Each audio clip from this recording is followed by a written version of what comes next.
Fason Radyo. Fason Radyo'ya hoş geldiniz.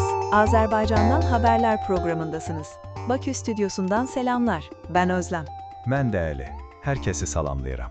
Ali, bugün 28 Nisan Salı. Haftanın ikinci gününde Bakü'de ve Azerbaycan'da neler konuşuluyor? Gündem yoğun görünüyor. Bəli Özlem, olduqca mühüm xəbərlər var. Elə birbaşa gündəmin birinci maddəsi ilə başlayaq. Bu, beynəlxalq siyasətlə bağlıdır. Ukrayna prezidenti Vladimir Zelenski bir açıqlama verib. O, Rusiya ilə sülh danışıqlarının Azərbaycanda da keçirilə biləcəyini söyləyib. Bu çok önemli bir gelişme. Türkiye'de de daha önce görüşmeler olmuştu biliyorsun. Azerbaycan'ın bu konudaki pozisyonu ne? Neden Azerbaycan'a önermiş olabilir? Əlbəttə, önəmli məsələdir. Azərbaycan münaqişənin əvvəlindən bəri neytral mövqe sərgiləməyə, tərəflər arasında vasitəçi rolunu oynamağa çalışır. Həm Rusiya, həm də Ukrayna ilə tarixi və iqtisadi əlaqələrimiz var. Zelenskinin bu təklifi də məhz Azərbaycanın bu balanslı siyasətinin bir nəticəsi kimi qiymətləndirilir. Danışıqlar üçün neytral və hər iki tərəfin güvəndiyi bir məkan axtarılır. Bakı bu baxımdan uyğun bir variant kimi görünür. Anladım. Yani Azerbaycan her iki tarafla da iyi ilişkileri olan güvenilir bir arabulucu olarak görülüyor. Umarım bu girişimler barışa bir katkı sağlar. Peki iç siyasette neler oluyor? Daxili siyasətdə də bugün mühüm bir seçki baş tutdu. Məzahir Məhəmmədoğlu Pənahov yenidən Mərkəzi Seçki Komissiyasının sədri seçildi. Milli Məclisdə keçirilən səsvermə ilə bu qərar qəbul edilib. Merkezi Seçki Komisyonu, yani bizdeki Yüksek Seçim Kurulu, YSK. Peki bu beyefendi Mezahir Bey daha önce de başkan mıydı? Yeniden seçildi dedin sanırım. Bəli, tamamilə doğru. Məzahir Pənahov 2000-ci ildən bəri Mərkəzi Seçki Komissiyasının sədridir. Bu, onun daha bir neçə il bu vəzifədə qalacağı deməkdir. Komissiyanın digər üzvləri də bugün yenidən təsdiqləndi. 2000 yılından beri, vay be, epey uzun bir süre. Seçimlerin güvenliği açısından kilit bir makam. Peki gündemdeki başka bir konuya geçelim. Sanki biraz yolsuzluk kokusu aldım haber başlıklarında, doğru mu? Gence ile ilgili bir haber var. Bəli, təəssüf ki, belə bir xəbər də var. Hesablama Palatası bir yoxlama aparıb. Yoxlamanın nəticəsinə görə Gəncə şəhər icra hakimiyyəti büdcədən ayrılan vəsaiti düzgün xərcləməyib və təxminən 11 milyon manat artıq xərcə yol verib. Dur bakalım Ali, tek tek gidelim. Hesaplama Palatası, bizdeki Sayıştay gibi mi? Hesapları denetleyen kurum yani. Bəli, tamamilə elədir. Dövlət büdcəsindən ayrılan vəsaitlərin düzgün xərclənməsinə nəzarət edən qurumdur. İcra hakimiyyəti isə sənin dediyin kimi şəhərin valiliyi, yerli idarəetmə orqanıdır. Anladım. Peki bu 11 milyon manat ne kadar bir para ve bu paranın akıbeti ne olmuş? Nereye gitmiş? Bu konuda bir bilgi var mı? 11 milyon manat təxminən 6,5 milyon Amerika dolları edir.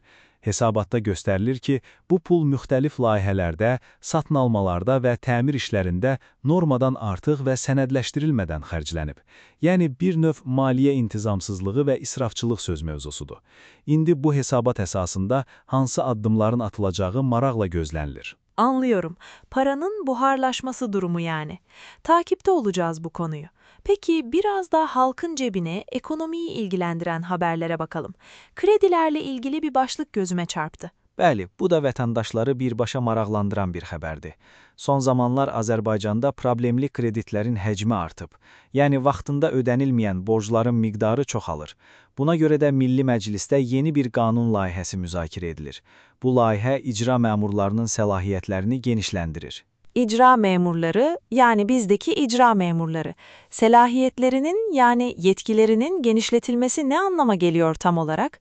Borcunu ödeyemeyen vatandaşı ne gibi yenilikler bekliyor? Bu biraz korkutucu geldi kulağa. Qanun layihəsinə görə icra məmurları borclunun bank hesablarındakı pullara birbaşa həbs qoya, hətta borc miqdarında vəsaiti silə biləcəklər.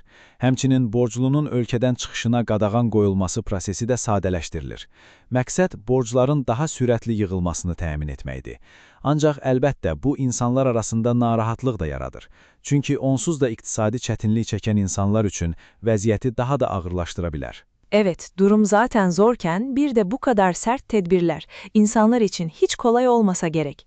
Peki halkın cebinden konuşurken öğretmenlerle ilgili bir haber daha var sanırım. Bir ödeme, bir ücret durumu. Bəli, bu da təhsil sahəsi ilə bağlıdır. Azərbaycanda müəllimlərin işə qəbulu üçün mərkəzləşdirilmiş imtahan keçirilir. Bu imtahana giriş üçün 60 manat ödəniş tələb edilməsi təsdiq edilib. 60 manat. Bu yeni bir uygulama mı? Öğretmen adayları bu duruma ne diyor?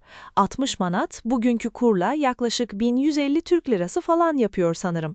Öğretmen olmak isteyen biri için ciddi bir meblağ. Bəli, yeni bir qərardır və sosial şəbəkələrdə müzakirələrə səbəb olub. Bəziləri bunun normal olduğunu, imtahanın təşkilat xərclərini qarşıladığını deyir.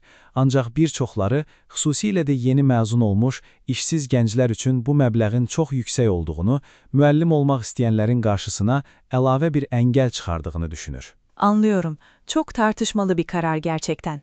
Peki Ali, son olarak beni çok etkileyen bir haber var listemizde. İkinci Dünya Savaşı gazileriyle ilgili. Bəli, bu həm kədərli, həm də bir vəfa borcunu ifadə edən bir xəbərdir. Bu günə olan məlumata görə, Azərbaycanda 2-ci Dünya Müharibəsinin cəmi 13 iştirakçısı həyatda qalıb. Sadece 13 kişi mi? Tüm Azerbaycan'da. İnanılmaz. Tarihin yaşayan tanıkları resmen. Elədir, onların hər biri bizim canlı tariximizdir. Dövlət 9 may faşizm üzərində qələbə günü ərəfəsində bu 13 qəhrəmanımızın hər birinə bir dəfəlik maddi yardım göstərilməsi barədə qərar qəbul edilib. Bu onlara göstərilən diqqət və qayğının bir simboludur. Ne kadar anlamlı bir hareket. O zor günleri görmüş, o mücadelenin içinde olmuş 13 çınar. Hepsine uzun ve sağlıklı ömürler dileyelim buradan. Ali, vaktimiz de daralıyor. Gündemden aktardıkların için çok teşekkürler. Mən təşəkkür edirəm Özlem. Sevgili dinleyiciler, bugünlük bizden bu kadar. Azerbaycan gündeminin nabzını tutmaya devam edeceğiz. Sağlıqla qalın. Yarın yine aynı saatte buluşmak üzere, hoşça kalın.